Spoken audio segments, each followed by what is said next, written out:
Well,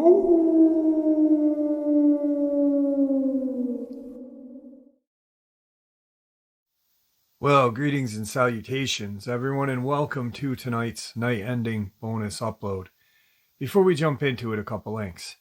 As many of you know, I rely on Patreon, PayPal, channel membership, and the merch to help the channel to continue to grow and go. Links to Patreon, PayPal, and channel membership is in the description below. Merch displayed directly under the video. Also, Dogman Frightening Encounters, Volume 1 through 3, the audiobook versions. They were written and researched by Tom Lyons, narrated and produced by me, Jeff Nadolny. Those audiobooks are available on Audible, Amazon, and iTunes, links to which are also in the description as well. And finally, last but definitely not least, if you'd really like to help support the channel to continue to grow and go, simply subscribe. It doesn't cost a cent. Click that like button, takes half a second. If you don't want to miss out on any of the informative uploads I put out daily, click that bell icon, and folks, please leave a comment. Why? Well, because these things really do help the channel to continue to grow and go. And yes, folks, they really do matter. Now, everyone, I have taken far too much of your time. Let's jump into tonight's night-ending bonus, shall we? Alright guys, so for a while now I have been discussing encounters and unsolved quote-unquote animal attacks. I've also been talking about areas where people have gone missing or there has been mysterious deaths. Now, a theory of mine is that a place that sees tragedy in an extent draws in evil. Or the evil is there, and therefore the tragedy just kind of exhumes from that place. Who knows? And no one really can honestly pinpoint it, and if they think they can, then they really should, I don't know, become some sort of ultra expert on the world. But like I've always said, these are theories. And I share my theories with you guys because I'm hoping to get your theories and then take from yours to either add to mine or just maybe squash mine and take yours. But anyway, there's this place in Colorado, Douglas County. Douglas County is a very, very strange area. There's a lot of human-on-human death, murder. But then there's a lot of unexplained death. And I feel like the Dogman or Sasquatch or some sort of paranormal canine is out there. Something is going on. Maybe there's a portal. I have now really honestly kind of opened my horizons on these portals. And whatever is coming out of them makes the Dogman and Sasquatch look tame.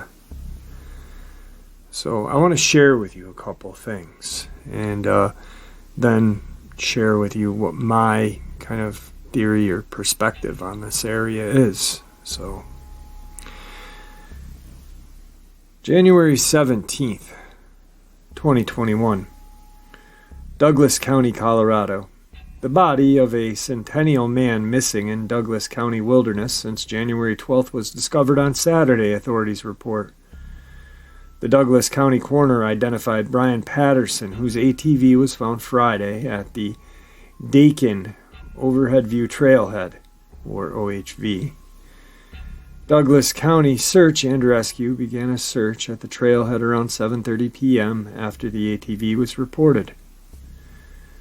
That is the first very brief news article. Then we have this one. January 18th, 2021. According to Douglas County Search and Rescue, the body of a missing man named Brian Patterson was located Saturday, January 16th. Following a multi-agency search, Patterson had been last seen riding his ATV on Tuesday, January 12th. On Friday, the vehicle Patterson used to transport his ATV was found at Dakin OHV Trailhead in Douglas County. Helping officials to narrow the search, his body was found the following day. While few details have been released about what may have caused Patterson's death, foul play is not expected at this time. Patterson was in his 50s. Condolences go out to friends and family of Brian Patterson. Thanks goes to the agencies involved, including Douglas County Sheriffs, Douglas County Search and Rescue, neighboring search and rescue teams, community volunteers. This next one is very strange. August 13th, 2020. Douglas County, Colorado.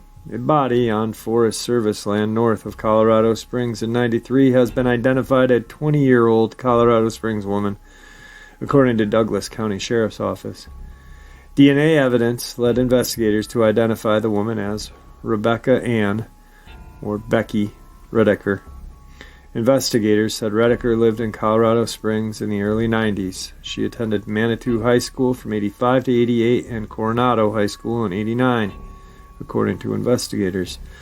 The sheriff's office said the woman's body was found at a makeshift campsite on Forest Service land near Rainbow Falls between Woodland Park and Deckers on June 15, 1993. Investigators determined the remains belonged to a 20-year-old woman, but were not able to identify her until now. The sheriff's office said they looked at the case several times over the years to see if any new investigative tools could help identify the remains. In July of this year, a cold case detective received information that led to the identification of her remains. The cause of Redeker's death is still undetermined. Investigators said her body had been at the campsite for no more than 3 days when she was found. Becky is survived by her mother, her brother. The family has moved away, but is cooperating with investigation.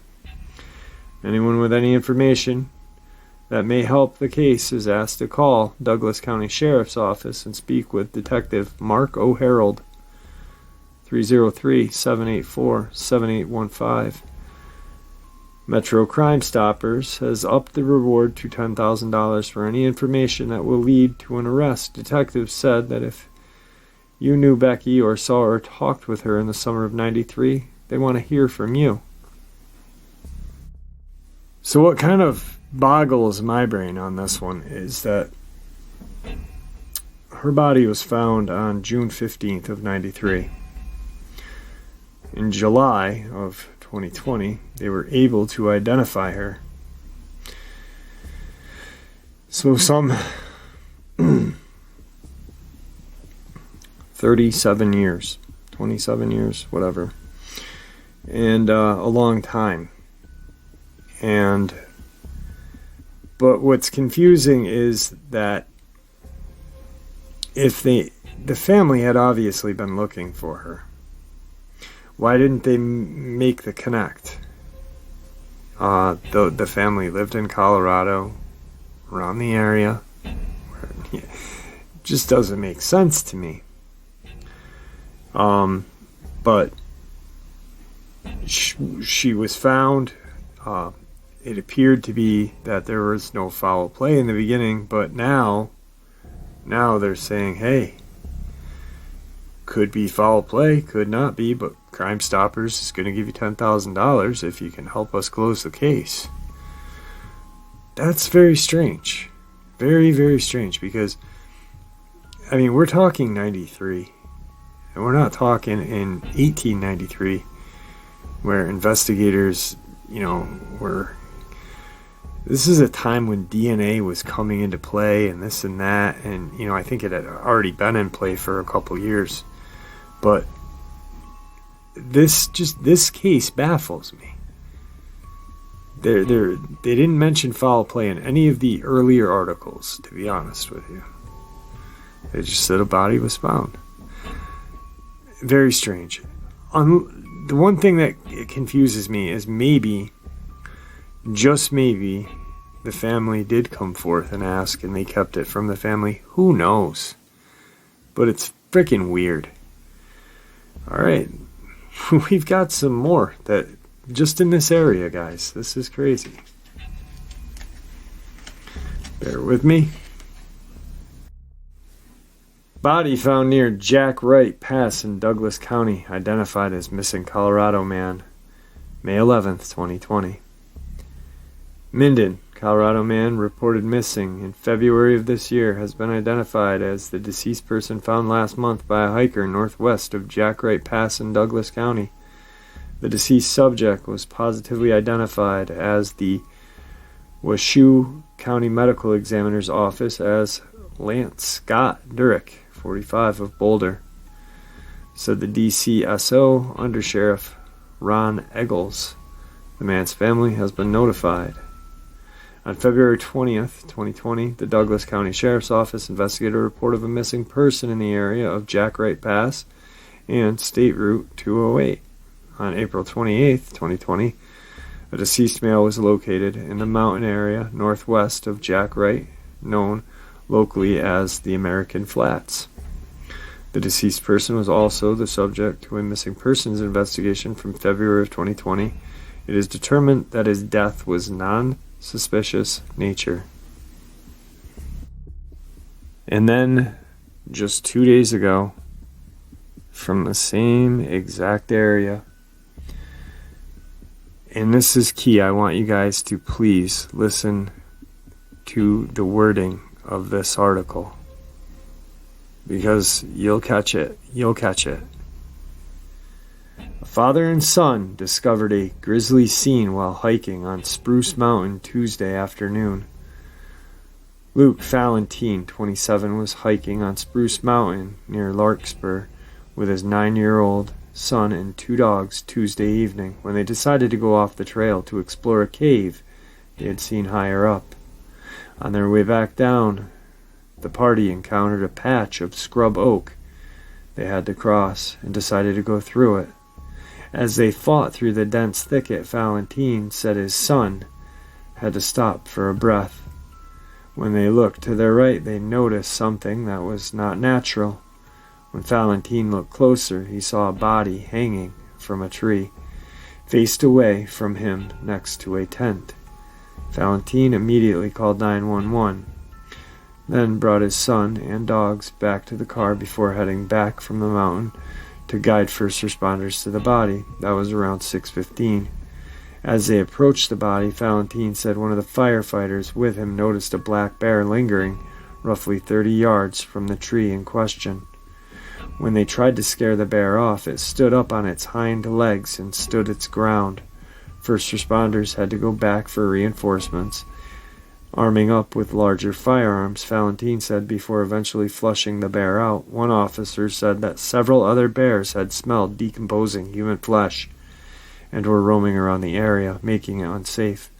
A Douglas County deputy said they were actively investigating the death and said the body was still where it was found. Colorado Parks and Wildlife personnel were on the scene. Law enforcement officers told Luke that the body hadn't been there for long.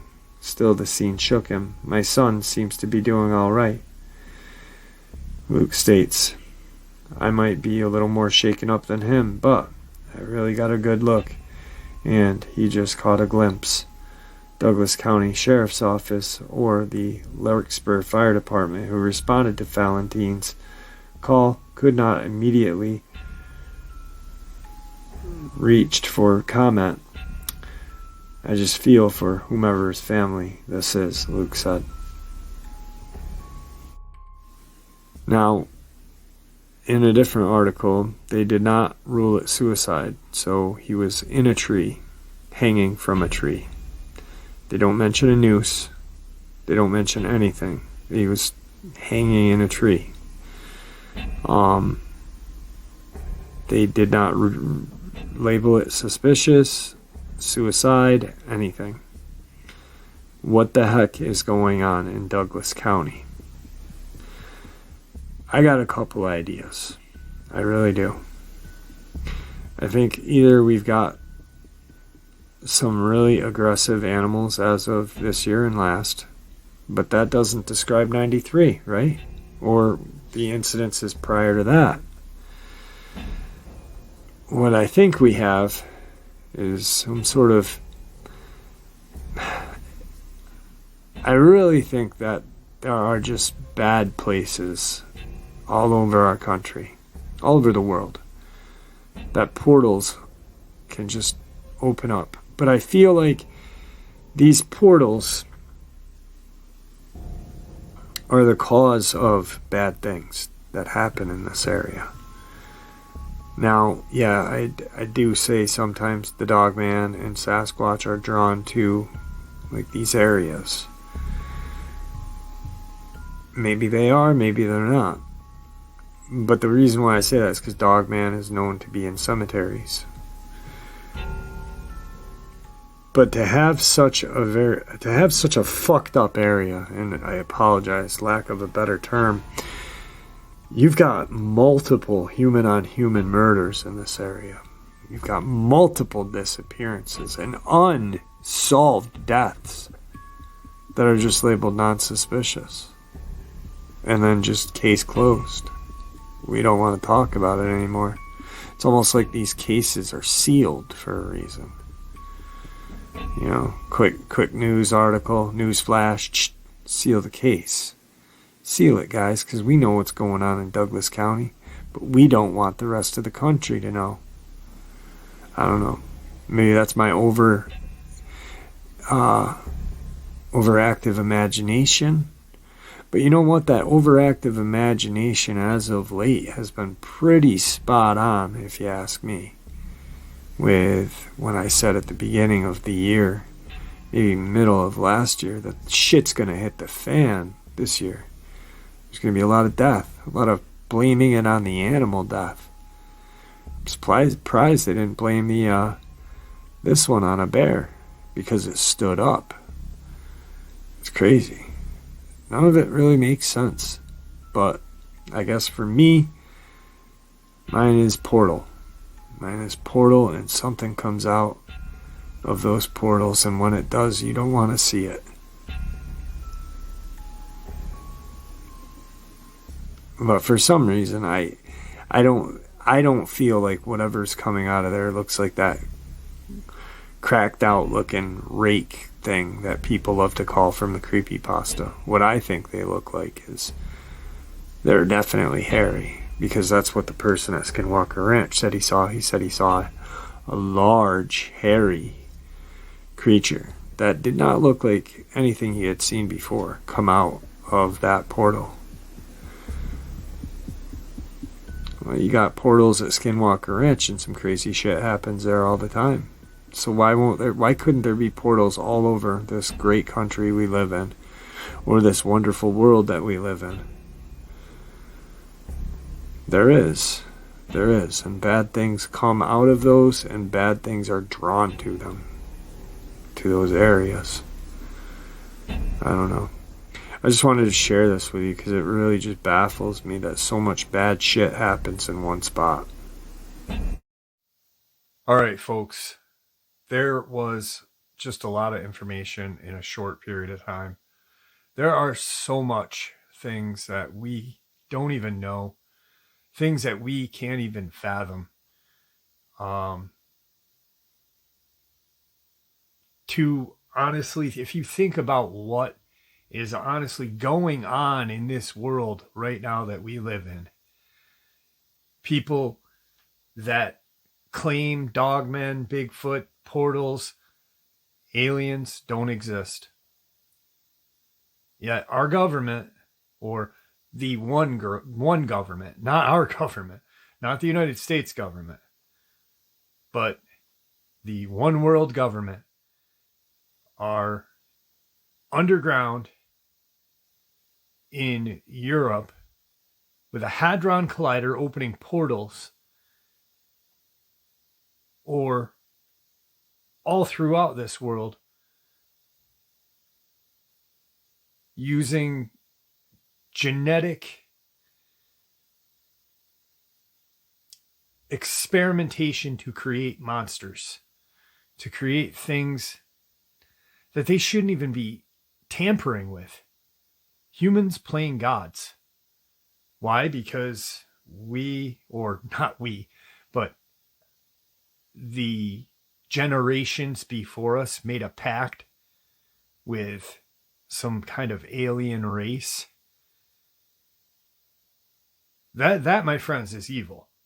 That, my friends, is pure evil. If you don't believe in evil, then I don't know. But Eisenhower warned us. Truman dabbled in it. Truman was a little crooked. FDR, he was weary of it. And then it just, as time passed, it just got worse and worse and worse. The creations got more evil and evil and evil. Jack Parsons, a practitioner of black magic, is part of NASA, or was part of NASA. This is a really strange world we live in, my friends. And I really honestly do laugh at those people that say, this stuff doesn't exist. It's conspiracy. Yeah, okay. Yet it's been proven time and time again not to be. With that, my friends, thank you for supporting the channel. Your support is honestly what keeps this channel growing and going, and what gives people a chance to share their experiences, ideas, and theories with zero ridicule, zero judgment, 100% respect. And that's all on you guys. You guys have created that community. Thank you. Stay safe, happy, healthy, and ever vigilant, keeping an eye on our children, pets, family, and friends. These creatures are real. These scenarios are real. It's out there. It is dangerous. Share this information with the people you love and care about, and it may just help save their lives someday. Until next time, never stop asking questions and never stop searching for the truth, and God bless.